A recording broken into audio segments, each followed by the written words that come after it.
ሓደ ወዲ ሰብ ከም ዝደልዮ ከም ዝሓሰቦን እንተዘይነይሩ ብዙሕ ዓመታት ዋላ እንተቆፀረ ዝነበረ ኮይኑ ይስምዖን ምክንያቱ ኸ ተሓጎስን ደስታን ዝፈጥረሉ ነገር እንተዘይፈፂምዎ ኣብ ሂወቱ ሕጉስ ኮይኑ ክነብር ስለዘይኽእል ኣብ ሂወትካ ከም ዝደለኻዮ እንተዘይነበርካ ትርጉም ኣልባ ስለዝኾነ ብዙሕ ሰብ ሕጉስ ንምዃን ዘድልዮ ነገር ክረክብ ብዙሕ ይደክም ብዙሕ ድማ ይፃር ነቲ ዝደኸመሉ ዝረክብ ሰብ ግን ውሕድ እዩ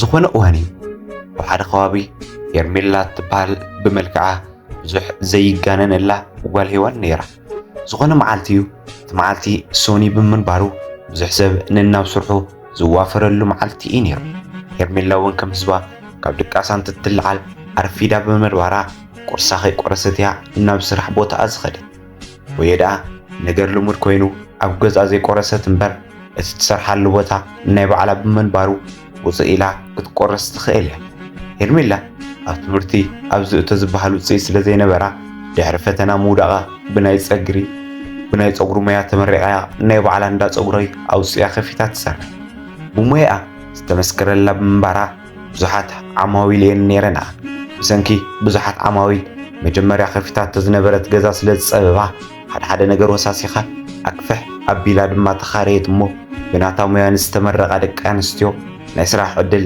ከፊታ ትሰርሕ ምስተን ቆፂራተን ትሰርሕ ደቂ ኣንስትዮ ስጡም ዝኾነ ርክብ ነይርዋ ንሳ እውን ከም ሰራሕተኛታት ዘይኮነስ ከም ውሓታ ብምርኣይ ነፃ ኮይነን ንኽሰርሓ እያ ትገብር ኣብዛ ሶኒ መዓልቲ እውን ነቲ ስራሕ ንኽትከፍቶ ከይቆረሰት ከደት እሞ ስርሓ ከፋፊታ ምስ መሳርሕታ ኮይና ኣፀራረየቶ ንዝመፅእ እናሰርሓ ከዓ ኣብ ወርፈዳ ከባቢ 5 ሰዓት እንትኾን ካብ ገዛ ስልኪ ተደወለላ ቤት ስልኪ ከዓ ጋሻ ከም ዝመፀን ክሪኣ ከም ዝደልን ተነገራ ሄርሜላ እውን ምስቲ ዘይቆረሰት ብምንባራ ኣብኡ ከላ ክትቆረስን ነቲ መፅኡ ዝተባሃለ ጋሻ ንኽትርእን ብምሕሳብ ናተን ዝተስርሐን ደቂ ኣንስትዮ ከም ትምለስ ነጊራ ናብ ገዛ ጉዕዞ ገበረት ሄርሜላ ንዝኾነ ነገር ብልዑል ተነቃቃሕነት እያ ትሰርሕ ንዝተዋሃባ ነገር ተገዲሳ እያ ትፍፅም ኣብ ሄርሜላ ንእሽተይ ዝበሃል ዓይነት ስራሕ የለን ዝኾነ ሰብ ዝዓበያ ይኹን ዝንእሳ ይደለክየን ትብላ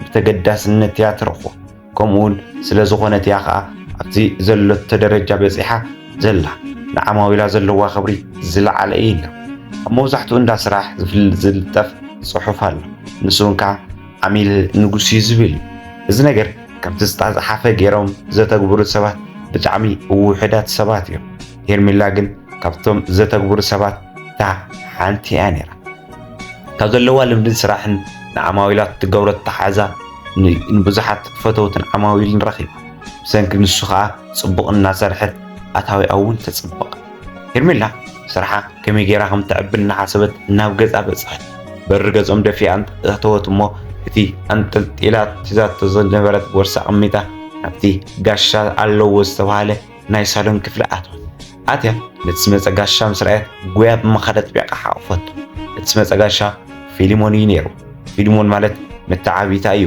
ብርግፅ ብ4 ዓመት ዋላ እንተዓብያ ብሓደኦም ከም ኣሕዋት ዓብያ ኣቦኡን ኣቦኣን ሓደ ይሰርሑ ብምንባሮም ከዓ ንናይ ክልቲኦም ርክብ ምጥንኻር ዓብዪ እጃም ነይርዎ እዩ ድሓር ኣቦ ብዘመቻችወሉ ዕድል ገይሩ እዩ ናብ ሃገር ኣሜሪካ ሰጊሩ ሕዚ መፅኡ ከዓ ምስ ሄርሜላ እንትራኸቡ ክልቲኦም ብታሕጓስ ዝኾንዎ ሰኣኑ ሄርሜላ ናብ ስራሕ ደው ኢላ ከም ዘይትኸድን ዓፃፀን ንክኸዳን ነገረተን እሞ ምስኡ ኮፍ ኢላ ኣዲኣ ዘፍልሐቶ ቡና ክሰትዩ ጀመሩ ኮፍ ኢሎም ብዛዕባ ዘሕለፍዎም ሕላፎታት እናውግዑ እናሃለዉ እቲ ዝፈልሕ ዝነበረ ቡና ተወድኦ እሞ ንፋስ ክቕበሉ ኢሎም ካብ ገዛ ወፁ ናይ እንዳ ሄርሜላ ገዛን ናይ እንዳ ፊሊሞን ገዛን ኣብ ሓደ ሰፈር እዩ ካብ ገዛ ናብ ገዝኦም ንምኻድ 3 ገዛ ጥራሕኻ ትሓልፍ ኣቦኣ ነጋዳ እዩ ካብ ዝተፈላለዩ ናይ ደገ ዓድታት ብሕሳር ዋጋ ኣቑሑ እትዩ እናምፅእ እዩ ዝሸይጥ ኣብዚ ማእኸል እዚ እዩ ናይ ኣቦ ሄርሜላን ኣቦ ፊሊሞንን ዝተራኸቡ ኣቦ ፊሊሞን እውን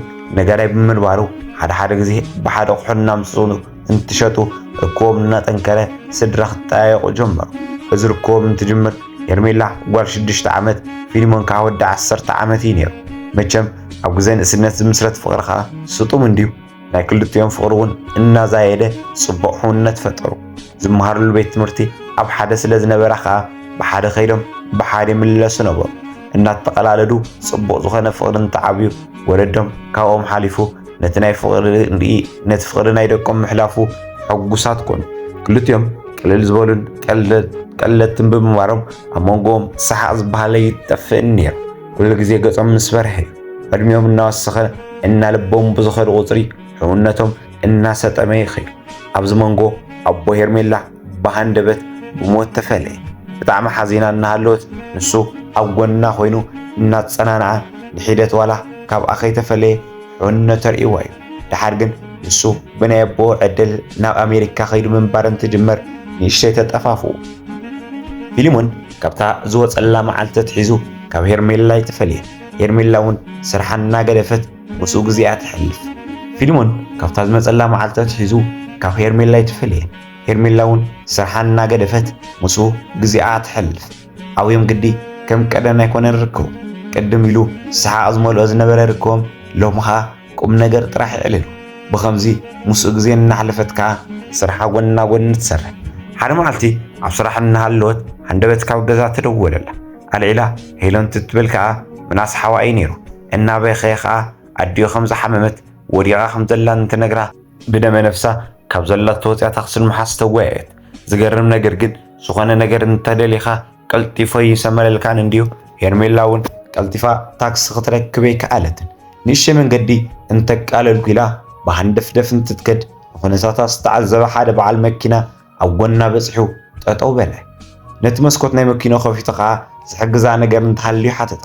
ሄርሜላ ዘተሓሳስባ ናይ ኣዲያ ጥዕና ጥራሕ ብምንባሩ ናብኡ ፅጊ ኢላ ኣዲያ ሓማ ከም ዝተፀውዐት ታክሲ ከም ዝሰኣነትን እናተረበፀት ነገረቶ። እዚ ወዲ ንሱ ከም ዝወስዳን ነጊሩ ናብ መኪናው እተዋ እሞ ፍጥነት መኪናው ወሲኹ እናመላኻኸተቶ ናብ ገዝኣ በፅሑ።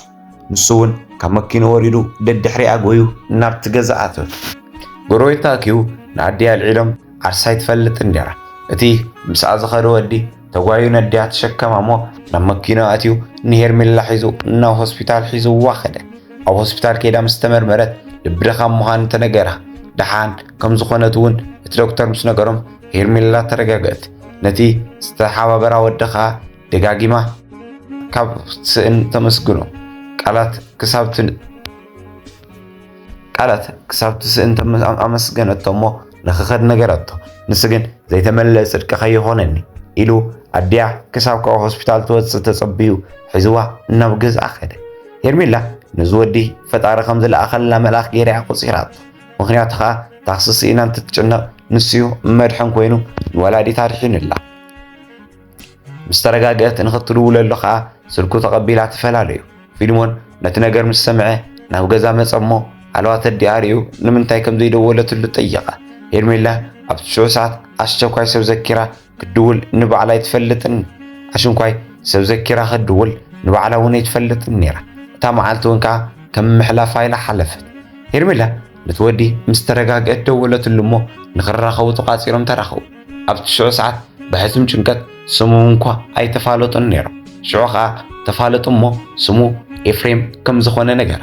ኤፍሬም ናይ ሄርሜላ ምስጋና ምስ በዝሖ ድጊማ ንኸይተመስግኖ ምሕላ ጽቡቕ እናዕለሎ ከዓ ደስ በሃሊ ግዜ ኣሕለፉ። ኤፍሬም ብጣዕሚ ትሑትን ለባምን ሰብን እዩ ነይሩ። ኣብ ውሽጡ ዓብዪ ዝኾነ ናይ ሰብኣውነት ስምዒት ኣለዎ። ኣብ ህይወትካ እንታይ ይሕጉሰካ ተባሂሉ እንተዝሕተት ሰብ ምሕጋስ ዝብል እዩ መልሱ። ንዝገበሮም ጽቡቓት ስራሕቲ ምንም ክፍሊት ኣይሓትትን። ሕልፊ ምስጋና እውን ኣይደለን። ንሰባት ካብ ዘለዎ ክብሮት ከዓ ብዙሕ ሰብ በብኸባቢኡ እዩ ዘኽብሮ። ሄርሜላ እውን ዝገበረላ ዓብዪ ነገር ብሓደ ግዜ ኣብ ልባ ኣትያቶ። ምናልባት እውን ከምኡ ዓይነት ንጹህ ልቢ ዘለዎ ሰብ ሪኣ ስለዘይትፈልጥ ንኤፍሬም ምስ ረኸበት ብጣዕሚ እያ ፈትያቶ። ከይሓሰበቶን ከይደልየቶን ብዛዕባኡ ትሓስብ።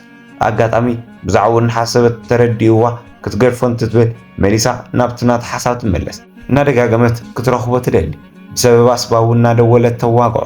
ምስ ፊሊሞን ኮይና ብዛዕባ ኤፍሬም እናሓሰበት ተጸግመ። ኣብዚ ግዜ እዚኣ ድማ ከም ዘፍቀረቶ ዝተረድአት። ኤፍሬም ባዕሉ ኩነታት ሄርሜላ እንትትዕዘብ ስለ ካብ ምሕሳብ ዓዲ ይበዓለ። እናተራኸቡ እንትኸዱ ንሱ እውን ስለ ኣብ ምሕሳቡ ንዓ ዘለዎ ስምዒት ክምርምር ጀመረ። ድሕሪ ብዙሕ ፃዕሪ ከዓ ንቐጻሊ ብምሕሳብ ፍቕራዊ ሕቶ ንሄርሜላ ኣቕረበላ። ሄርሜላ ብደንቢ ብምሕሳብ ነቲ ፍቕራዊ ሕቶ ኣወንታዊ መልሲ ብምሃብ ተቐበለቶ እሞ ፍቕሮም ሃይሎም ፈለምዎ። እዚ ኩሉ እንትትገብር ንፊሊሞን ምንም ነገር የነገረቶን ነይራ። ፊሊሞን ዝቐርባ ቀራርባ ከም ቀደም ኣይኮነን ነይሩ። ንሳ ብዝተረዳእ መንገዲ ብጥብቂ እዩ ዝቐርባ ነይሩ። ካብኡ ተፈልያ ናብ ካሊእ ክትከደ ይደልን ሙሉእ መዓልቲ ብሓደ ንኽውዕል ይደሊ። ናብዚ ንኺድ ከምዚ ንግበር እናበለ ምስኡ ክትውዕል ይገብራ ነበረ። ሄርሜላ ግን ነቲ ነገር ብጣዕሚ እያ ሰሊያቶ። ከም ዝደለየቶ ክትኮነ ይከኣለትን ስራሕ ኣለኒ ኢላ ገዲፋቶ ከይትኸድ ኣድያ ጋሻ እዩ በይነይ ትግደፍየን እናበለት ትዛረባ። ቀስ ብቀስ ግን ሄርሜላ ንሱ ንዓ ስምዒት ከም ዘለዎ ፈለጠት። ነቲ ነገር ንዕኡ ከይትነግሮ ናብ ህልኽ ከይኣት ፈርሐት።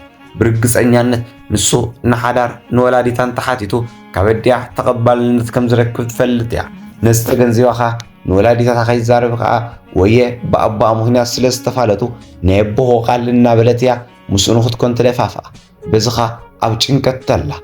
ንዕኡ ገዲፋ ምስ ኣፍቃሪኣ ፍቕራ ከይትቕፅል ናይ ፊሊሞን ነገር ስግኣ። ንዕኡ ወይ ከዓ ንወላዲታ ከይትዛረብ ከዓ ናይ ኣባ ምስ ኣቦኡ ዝነበሮም ቃል ኣፍርሒዋ እዩ ስቕ ምባል መሪፃ ኣላ። ኣብዚ መንጎ ድማ ኣብ መንጎ ፊሊሞንን ኤፍሬምን ተቐርቂራ እንታይ ከም ትውስን ጨኒቕዋ እዩ ዝርከብ።